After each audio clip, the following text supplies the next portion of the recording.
দর্শক আসসালামু আলাইকুম। Natore fish farming research centre ফিশকিং এরিয়ার পক্ষ থেকে জানাই আন্তরিক শুভেচ্ছা। আশা করি আপনারা সবাই ভালো আছেন। আমি আজকে একটি ব্যতিক্রম ভিডিও দেব আপনাদেরকে, যেটা হলো আমার এগ্রি ফার্ম। এই এগ্রি ফার্মে আমার গরুর ফার্ম আছে। আমার যে লেবু আপনারা দেখতে পাচ্ছেন, এই যে আমাদের লেবু ফার্ম, এইটা আমাদের লেবু আছে। আমাদের এই বাগান 7 বিঘা লেবুর বাগান। এইটাতে আমাদের মোটামুটি 1000-এর মতো গাছ আছে। এই গাছগুলোতে আমাদের এখন এই রমজানের সিজনে ইনশাআল্লাহ এই লেবুগুলো উৎপন্ন হবে।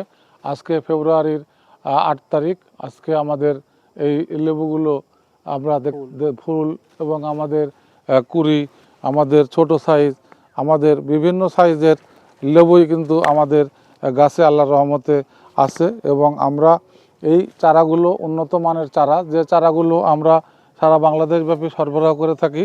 কিন্তু আমাদের কাছ থেকে চারা নিতে হলে 1 মাস আগে আমাদের সঙ্গে কথা বলতে হবে। আমরা বাগান থেকে চারা, আমার নিজের বাগান, এই বাগান থেকে আমি চারা তৈরি করে আমি মানসম্পন্ন চারা আপনাদের মাঝে সরবরাহ করতে সক্ষম হব। এবং আমাদের এই লেবু বাগান বয়স চলতেছে 4 বছর। এইটা ড্রাই সিজন, বর্ষার সিজনে যদিও লেবু অনেক বেশি আসে, তারপরেও আমি বিশ্বাস করি যে আমাদের যে জাত, সেই জাতে একটি ছোট গাছ আপনারা দেখতে পাচ্ছেন।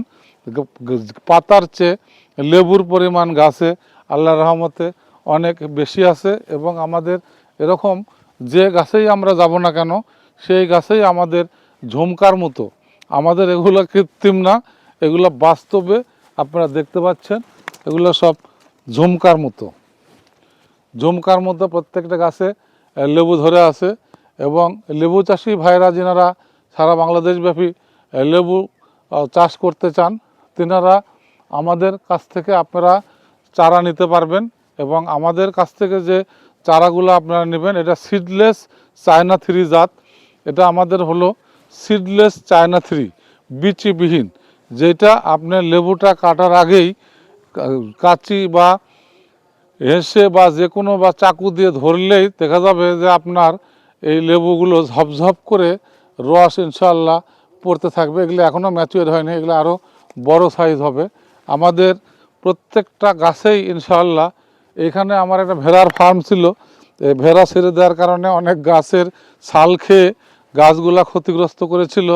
গাছগুলো আবার নতুনভাবে মডিফিকেশান করেছি আমি। এখানে আর ভেড়া ছেড়ে দেওয়া হয় না। আমার 300-র মতো ভেড়া ছিল, পিপিআর হয়ে ভেড়ার ফার্মটা একটু ক্ষতিগ্রস্ত হয়ে গেছে। তো আপনারা দেখতে পাবেন যে আমাদের প্রত্যেকটি গাছে ইনশাল্লাহ একটু আমাদের আশানুরূপ লেবু এসেছে। এগুলো অনেক বড় গাছ। এটা আমাদের 3 বিঘার একটি প্লট, নিচে আর একটা প্লট আছে। এবং আমাদের এই গাছগুলোতে সুন্দরভাবে লেবু আসছে।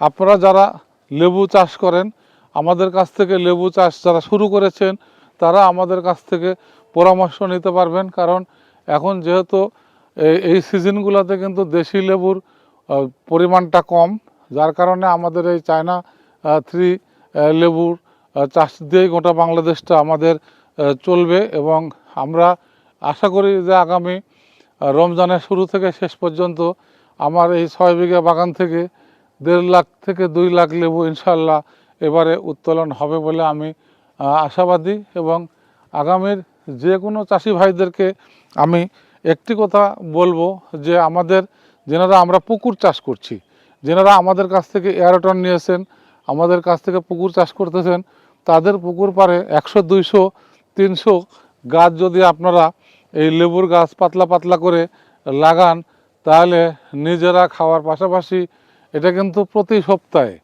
উত্তোলন করা যায়। যেমন আপনাদেরকে যদি আমি বোঝার জন্য বলি, এই যে এই লেবুটা 7 দিন পরে উঠবে, তার 7 দিন পরে এইটা উঠবে, এই ব্যাচেরগুলো কিন্তু তার 7 দিন পরে উঠবে, তারপরে কিন্তু আবার এই যে এই সাইজের আবার আছে, এগুলো উঠবে। তারপরে আবার এই যে এগুলা কেউ লেবু খেজুর সাইজ আছে, কেউ কিশমিশ সাইজ আছে, কেউ ফুল আছে, কেউ বিভিন্ন সাইজ ধারণ করে আছে।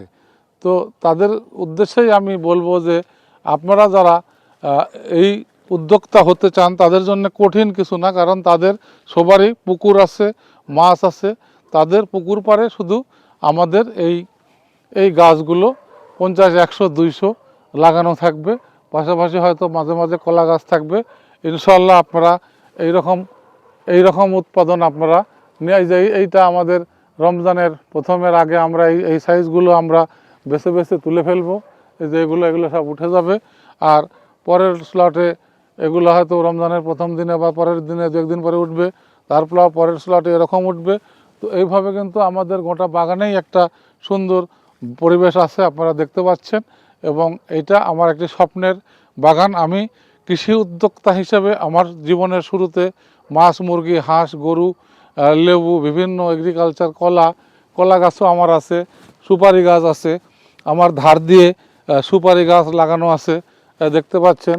এগুলো 3-4 বছর বয়স চলতেছে। এগুলো ইনশাল্লাহ এই বাগানের চারিদিক দিয়ে, ওই যে সুদূর প্রসারী ওই বাগানটাতেও ধার দিয়ে সুপারি গাছ লাগানো আছে। এবং ওই সুপারি গাছগুলো আমাদের আর 1 বছরের মধ্যে ইনশাল্লাহ সুপারি আমাদের শুরু হয়ে যাবে। তো এইভাবে আমরা অল্প জায়গাতে আমরা বিভিন্ন মিশ্র যে গাছপালা, এইটার মধ্যে দিয়ে আমরা যে উৎপাদনটা পাবো, প্রথমত সেটা আমরা নিজেরা ভোগ করব, পরবর্তীতে আমরা এটা মার্কেটে সোর্সিং করব, দেশের মানুষ টাকা দিয়ে কিনে নেবে, কিন্তু বাজারে এটার সরবরাহ থাকবে। এটা হলো আমাদের প্রথম একটি চ্যালেঞ্জ বলে আমি মনে করি। কারণ প্রত্যেকটা উদ্যোক্তাকে সফল হতে হলে বিভিন্নভাবে ঘুরে ঘুরে কাজ করতে হবে। এটা হলো প্রত্যাশা। যিনাদের ভালো মানের আম, লেবু, সুপারি বা যে কোনো ধরনের চারা আমাদের কাছ থেকে আপনারা নিতে পারবেন, এবং এইটা আমরা আপনাদেরকে দৃঢ়তার সঙ্গে ভালো মানের চারা দিতে পারবো প্রত্যাশা রেখে। আগামীর মাছ চাষ, লেবু চাষ, গরু চাষ বা যে কোনো চাষের সফলতা আমি সবার জন্য কামনা করে সবাইকে উদ্যোক্তা হওয়ার জন্য আহ্বান জানিয়ে শেষ করছি। দেখা হবে নতুন কোনো ভিডিওতে। ভালো থাকবেন সবাই। আসসালামু আলাইকুম।